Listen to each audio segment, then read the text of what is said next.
OK， 这是今天最后一集。Isaac 就是 Isaac 一个名字这样子，他有华语名字吗？Isaac On。呀，他其实参加过一些比较大型的歌唱比赛，他也有到歌手啊。呀，他并不完全是歌手，他有唱歌的人。对，他有表演，然后他有去比赛，他甚至到中国去参加歌唱比赛。那表示应该已经蛮厉害了。我访问他今天是因为他的做的那些社工，他是社工，他是全职的青年社工的总干事，就是他会做很多 project， 在就是可能在印尼啦，在菲律宾，在不同的国家。但是他主要就是专门在那个巴淡岛帮助那边的一些贫民窟，就是建立一些学校啊，做教育的工作。我很好奇的就是说，他这个唱歌的部分，其实就跟他这个社工是没有连接性的，对不对？就是各自的东西来的，还是也有，没有直接，不过也有关系。因为就像我刚才讲的，你真的需要建立一个桥梁嘛，所以你通过表演艺术中，你可以跟那边的居民接触，做朋友啊。你要做了朋友，你才可以帮他们啊。He has a lot to share 啦。OK，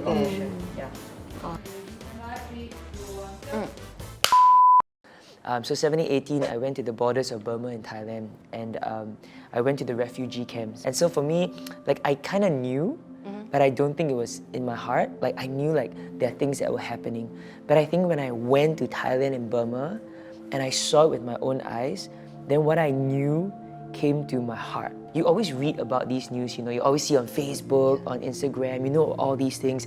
And I thought to myself, Isaac, do you want to go back to Singapore, live the same way? Or with what you've seen now, not just what you know in your head, but in your heart, how do you want to live your life? And I think that changed everything for me.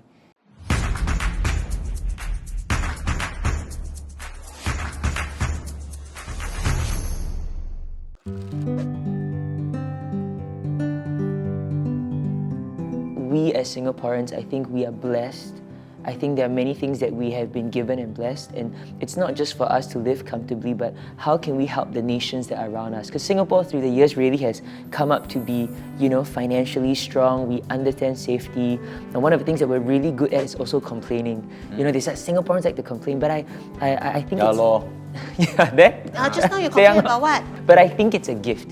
I think because we always see problems. As in what, complain is a gift? Yeah, I think complaining is a gift. Why I say that is it's a talent. Because I feel like we always see problems non-stop. And I think if young people don't have the space to problem solve, all they'll do is complain. And so we're great complainers. But the great complaining tell me that a lot of young people are gifted with problem solving. And there are a lot of problems in the world that I feel young people should go. And I think if people step out to go and deal with more issues and problems, I think we will be able to channel all that complaining energy. And so that's why I'm really passionate about young people.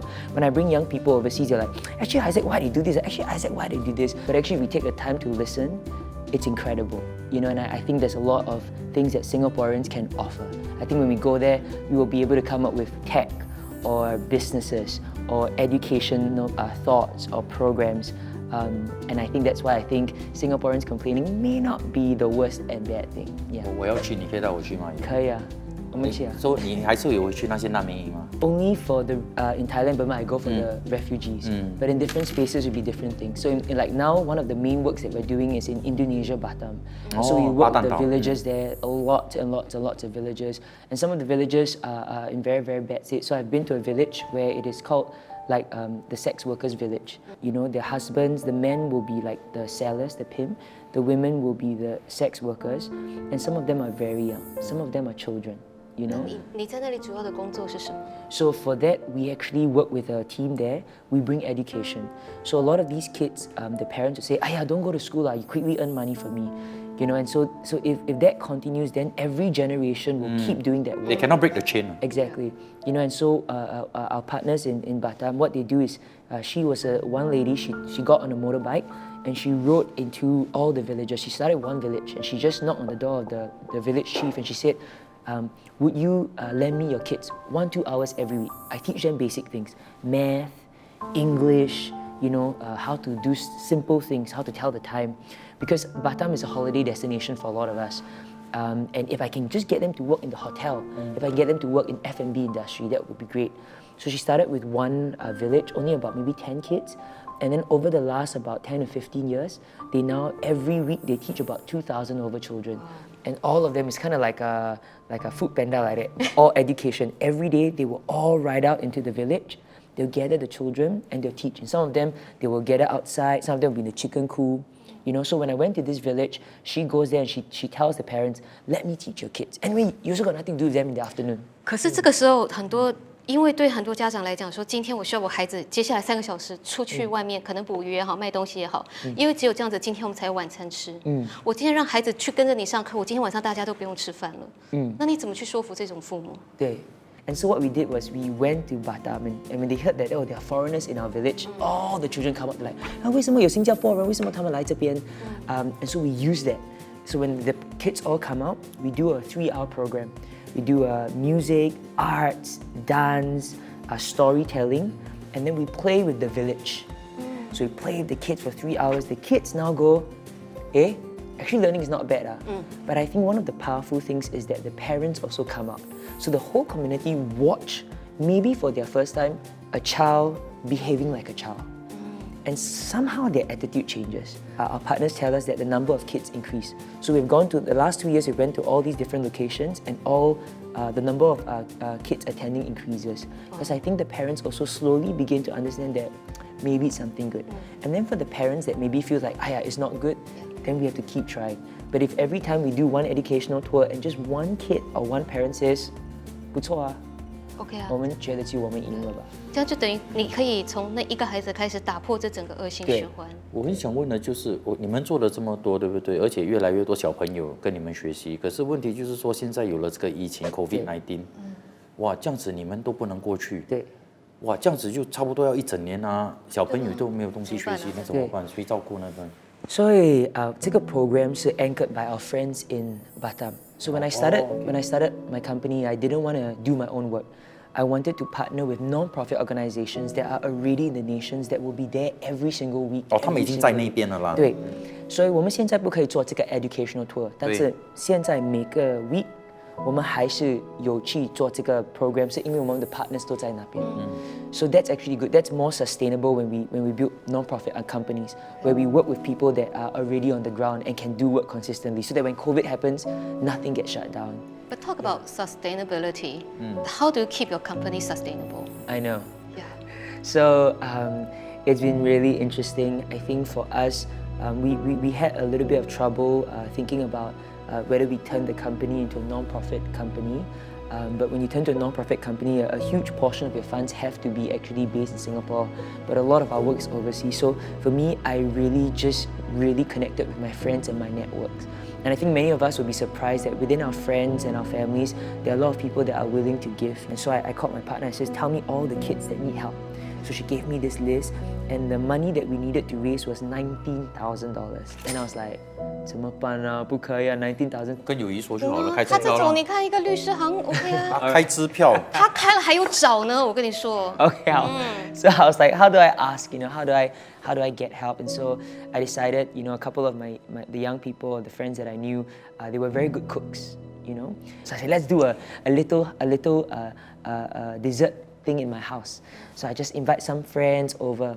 So for 11 days, I invited my friends, my family, different people to come over and eat the dessert. But this is before COVID lah. So they eat, we do all these cool desserts. And then I just said to them, I said, any amount you want to put, you just put. Right? I share them the heart, I share them the story, I share them everything. Just put. So if little kids coming, they'll give $2. People, I was like, okay, that's awesome. The whole event finished 11 days later. We raised $33,000 from my friends and family. 厉害，全部。不愧是做生意。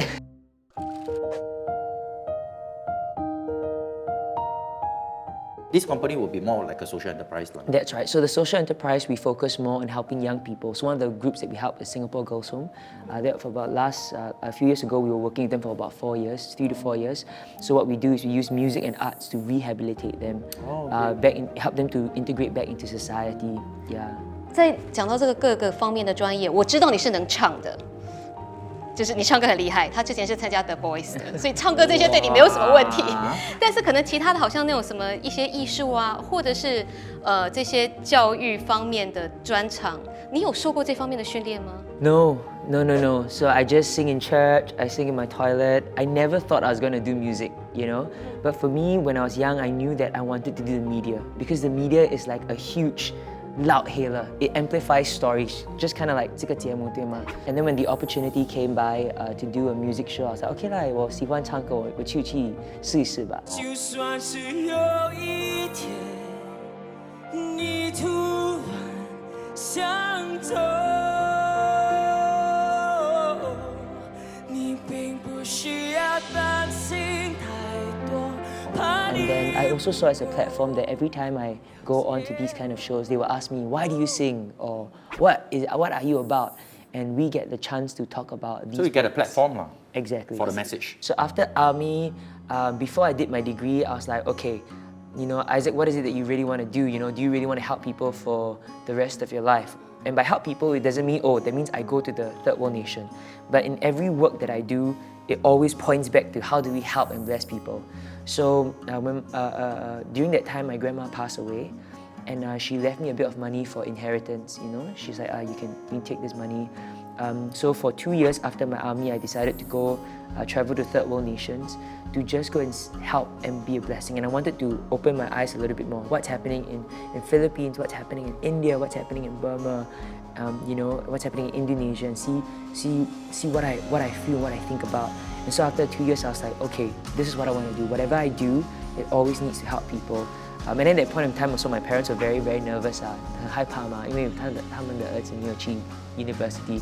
So I know every once in a while they'll cut the newspaper, the university advertisement, and put on my bed, Trying to nudge you a little. You know, so I was like, okay, I think I should finish my degree. So I finished my degree. Where with 癌症大学 Oh, SIM 也是读 communications 对 Oh, okay. Yeah, we focus more on helping young people. So one of the groups that we help is Singapore Girls Home. That for about a few years ago, we were working with them for about 4 years, 3 to 4 years. So what we do is we use music and arts to rehabilitate them. Every end of the year, we help to organize a concert. So these girls can perform, they can sing, they can dance. And the beautiful thing about this whole entire process is that the girls find confidence. Like, I'm going to overcome my fears. I'm going to do something for my family. I'm going to try and work with my friends.